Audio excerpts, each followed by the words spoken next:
Hey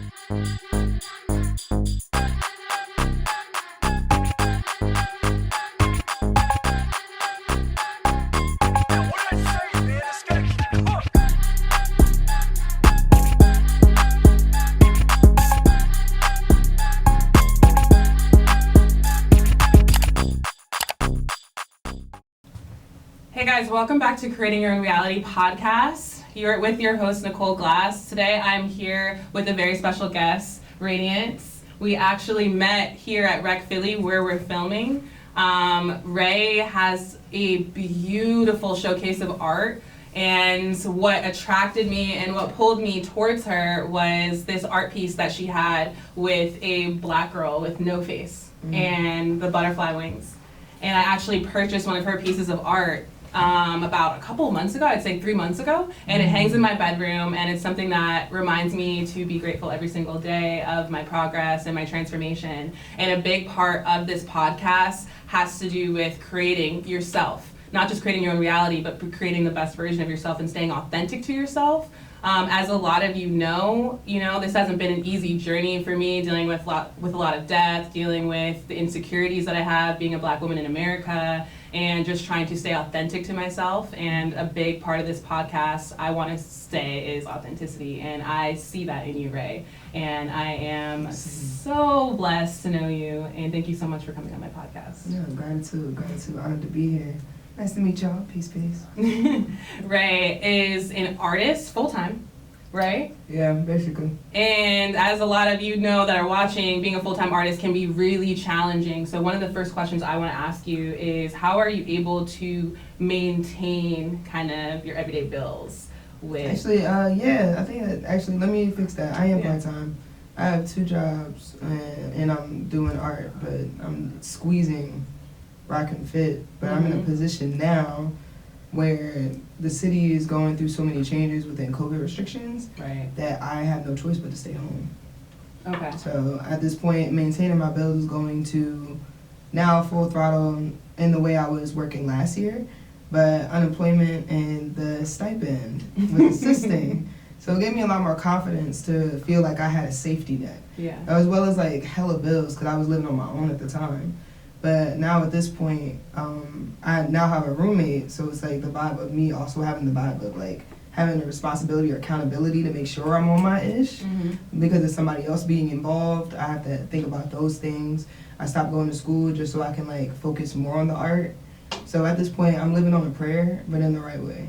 There is no way of knowing what's going to happen next, but I have faith in the next steps just because of self-value and equity. I love that for you. And I feel like you radiate confidence. So even though you may be like a struggling artist, like I don't feel like I'm struggling. No. It felt that way. It can be a struggle at times, but it's more of like your perspective. I'm in a better position than most. Right. I've also built a lot of connections, so if I ever needed anything, I could just ask. Like, I'm never too afraid to be like, all right, I'm a little messed up right now. Right. I need a little assistance. I don't have that much pride to omit the truth.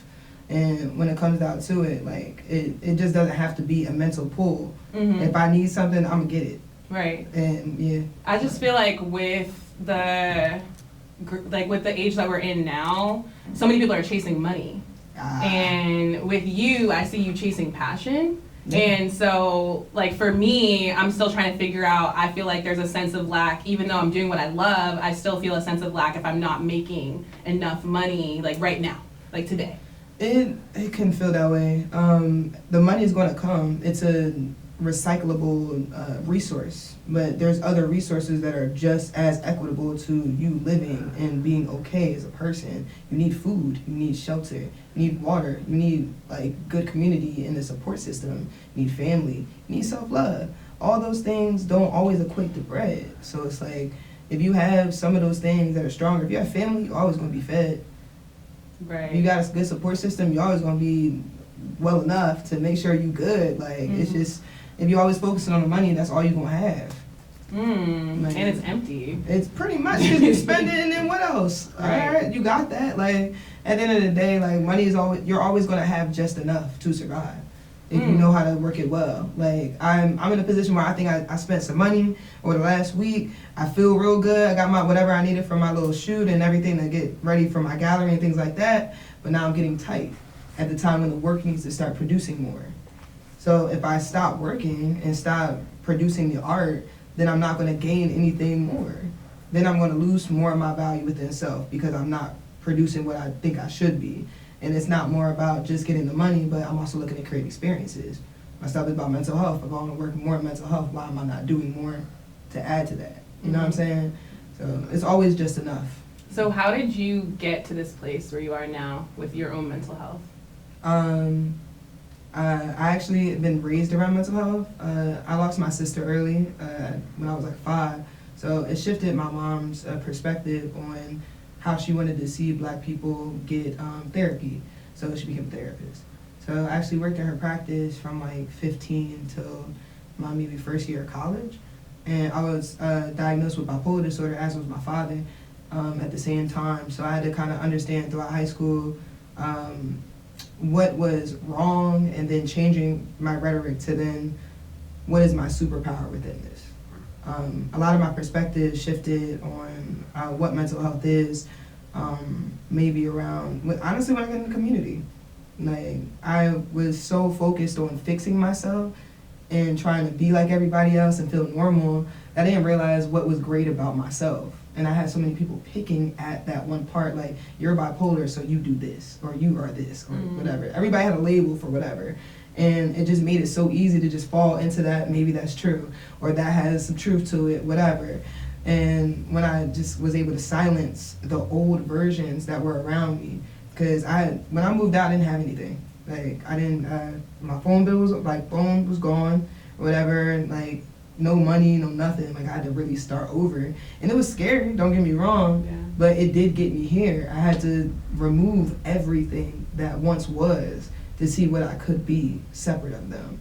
And when I got more clarity, I started seeing a little bit more of power of all these intense emotions, all these mood swings. Where do I put it?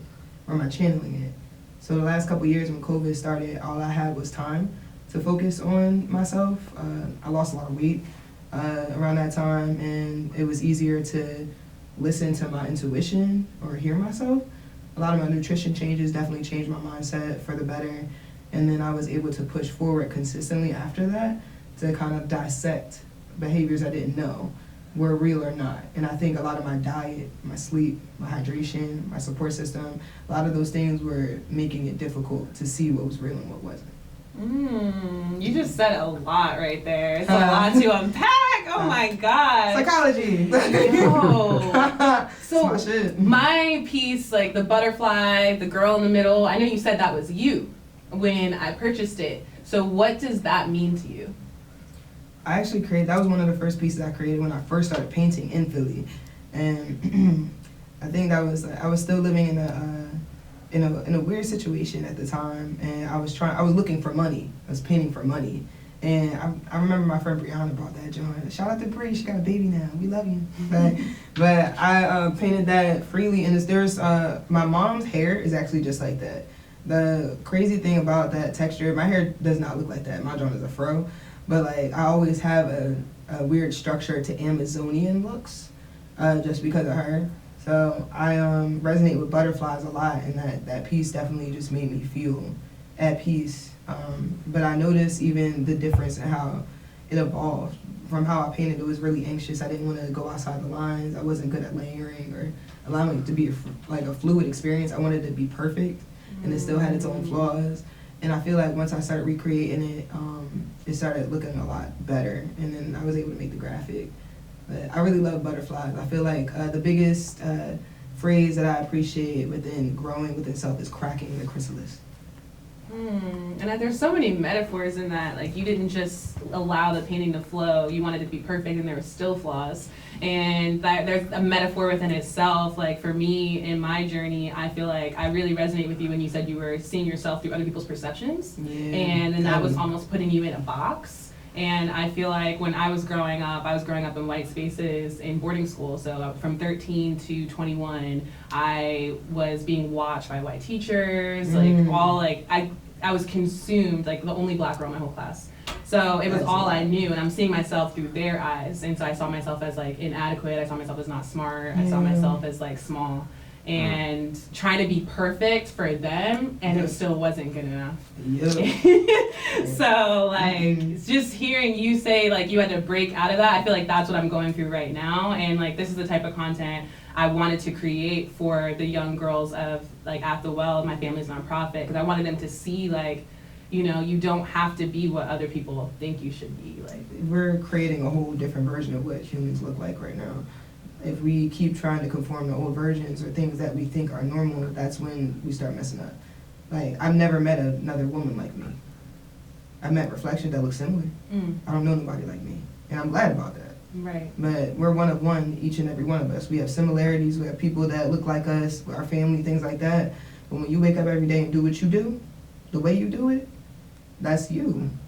Like we have an issue with trying to be so similar, or trying to feel like maybe in group settings we need to make ourselves assimilate or acclimate to that. No, none of that. I used to do a lot of that. I used to feel like I had to be like everybody else or whatever. Even in the last year, I was hanging out with a group of friends, and I loved them so much. But I would be the only John in the corner, just be working on graphics in the corner. Like, what you doing? I'm working. I'm working. And I would feel weird about it. But that's me. I have a different type of work ethic than some people. But when I started separating from those groups that weren't acclimated to where I was, and I started working on my own, I started attracting other people that had the same work ethic as me. And I stopped feeling so different. I wasn't afraid to be alone anymore. But I also started getting opportunities that were getting me with those groups or people that I'm looking to be around. And it doesn't negate anything that our homies or anybody that we do mess with, like anything that they're doing. But in order to get the career expansion, you have to start networking in spaces that really are going to be in your level and also helping you get somewhere else. We're working across, not up. So it's like who's in your forefront, who's with you to help you at least stay on task. It's hard. We having fun. I mean, what would you say to that 14-year-old version of yourself, to like the young girls out there right now, like feeling lost as ever, and trying to like with all their energy trying to get to this space? Like I feel like this space where you're at is super safe, it's super healthy, it's accepting. Yeah, I love it. Authentic. Yeah, right. Like, how do we get that? Oh, good Lord. You at? Be honest. Be honest about what you feeling. Like the only way that you can really understand what you're feeling uncomfortable with is when you're being like completely honest about things that you just don't resonate with, or people that don't make you feel good, situations or intuition that really is just heavily lying on your chest. I wasn't always honest about things that made me uncomfortable, so my standards were just very low for friends, for my self-love, for my self-care. So when I started getting to a point where I can't take this, let me go find better, let me go do better. I had to learn accountability in all the ways of what I could change, because it wasn't on everybody else. Like, nobody put me in these positions. I allowed myself to be in this position. And I think the biggest thing is changing the way you see it in a lot of ways, that it doesn't have to be a heavy thing. Change doesn't have to be that intense.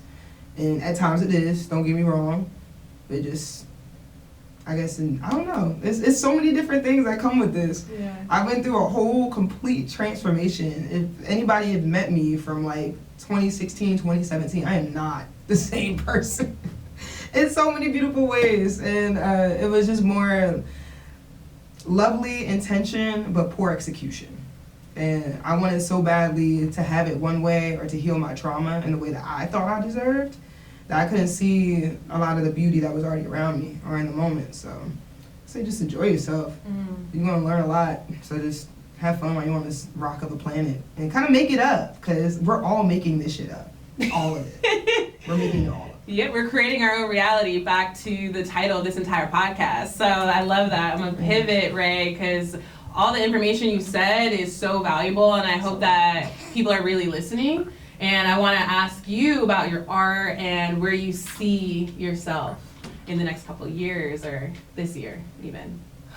Honestly, this year, I said nervous. I'm Freudian slip. I meant that. Oh my goodness. This year, honestly, actually I'll start with the first one. For art, my art is mental health, multidimensional art. I create music, I do graphics, I do animation, I paint, and I majorly appreciate painting more than anything because that is my favorite coping mechanism. It's the easiest way to slow down my brain. So I started painting majorly in 2016 and 2017, but my intentions weren't the best, so it didn't come out the way I wanted. I still had support at that time, and it wasn't like they were trash, but in comparison, they kind of were.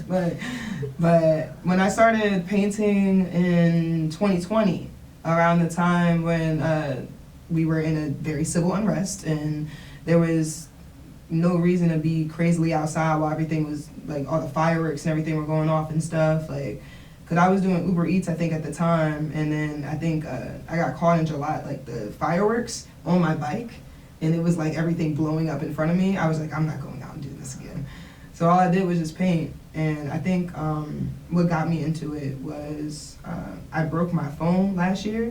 You can see from this drawing, I always break my phones. They're always trash. But what happened, I cracked it on the light and I started doing graphic design at the time, and the backlight completely switched. So I couldn't see anything.